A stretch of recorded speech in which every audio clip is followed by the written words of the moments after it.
Metabolism ಹೇಗೆ maintain ಮಾಡ್ಕೊಳ್ಬೇಕು ಅಥವಾ ಎಷ್ಟು ಹೆಲ್ಪ್ಫುಲ್ ಆಗುತ್ತೆ ಓವರ್ ಆಲ್ ಹೆಲ್ತ್?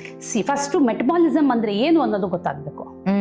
ಮೆಟಬಾಲಿಸಮ್ ಅಂತ ಕೆಲವರು ಮಾತಾಡ್ತಾರೆ, ಮೆಟಬಾಲಿಸಮ್ ಅಂದ್ರೆ ಏನು ಅಂತ ಗೊತ್ತಿರೋದಿಲ್ಲ. It is very simple. Metabolism ಅಂತಂದ್ರೆ ನಮ್ಮ ದೇಹದಲ್ಲಿ ನಾವು ಕೊಟ್ಟಿರುವಂತ ಆಹಾರದಿಂದ ಎಷ್ಟು ಎನರ್ಜಿ ಪ್ರೊಡ್ಯೂಸ್ ಆಗುತ್ತೆ ಮತ್ತು ಎಷ್ಟು ಎನರ್ಜಿ ಯುಟಿಲೈಸ್ ಆಗುತ್ತೆ.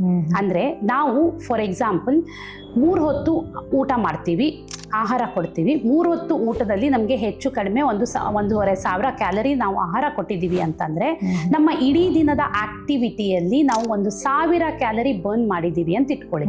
ಆಗ ನೀವು ಕೊಟ್ಟಿರುವಂತ 500 ಕ್ಯಾಲರಿ ಎಕ್ಸೆಸ್. ಇದು ನಿಮ್ಗೆ ಸ್ಟೋರೇಜೇ ಆಗುವಂಥದ್ದು. ನಾವು ತಿನ್ನುವಂತ ಆಹಾರದಲ್ಲಿ ಒಂದು ಚೌಕಟ್ಟು ಹಾಕೋಬೇಕು. ಅಂದ್ರೆ ಅದು ನನಗೆ ಇಷ್ಟು ಕೆಲಸ ಮಾಡ್ತೀನಿ, ನನಗೆ ಇಷ್ಟು ಎನರ್ಜಿ ಬೇಕಾಗುತ್ತೆ, ಇಷ್ಟಕ್ಕಿಷ್ಟೇ ನಾನು ತಿಂತೀನಿ. ಅದ್ರ ಜೊತೆಗೆ ನಾನು ಇಷ್ಟು ಸ್ಟೋರ್ ಮಾಡಿದ್ದೀನಿ, ಇದನ್ನು ಕರಗಿಸೋದಕ್ಕೆ ನಾನು ಏನಾದರೂ ಆಕ್ಟಿವಿಟಿ ಮಾಡಬೇಕಲ್ಲ, ನನ್ನ ಆಕ್ಟಿವಿಟಿ ಲೆವೆಲ್ ನಾನು ಇಂಪ್ರೂವ್ ಮಾಡ್ಕೊತೀನಿ. ಓವರ್ ಆಲ್ ನೀವು 1,500 ಕ್ಯಾಲರಿ ಕೊಟ್ಟು 1,800 ಕ್ಯಾಲರಿ ಏನಾದರೂ ನೀವು ದಿನಕ್ಕೆ ಯುಟಿಲೈಸ್ ಮಾಡಿದ್ರಿ ಅಂತ ಇಟ್ಕೊಳ್ಳಿ, ಆಟೋಮ್ಯಾಟಿಕಲಿ ನೀವು ಫ್ಯಾಟ್ ಬರ್ನ್ ಮಾಡ್ತೀರಿ. ಅಥವಾ 1,500 ಕ್ಯಾಲರಿ ಕೊಟ್ಟು ಇನ್ನು 1,500 ಕ್ಯಾಲರಿ ಅಷ್ಟೇ ಕೆಲಸ ಮಾಡಿದ್ರಿ ಅಂತ ಇಟ್ಕೊಳ್ಳಿ, ಆಗ ನಿಮ್ಮ ಫ್ಯಾಟ್ ಸ್ಟೋರೇಜ್ ಆಗೋದು ನಿಂತು ಹೋಗುತ್ತೆ. This is the simple mechanism to maintain your metabolism.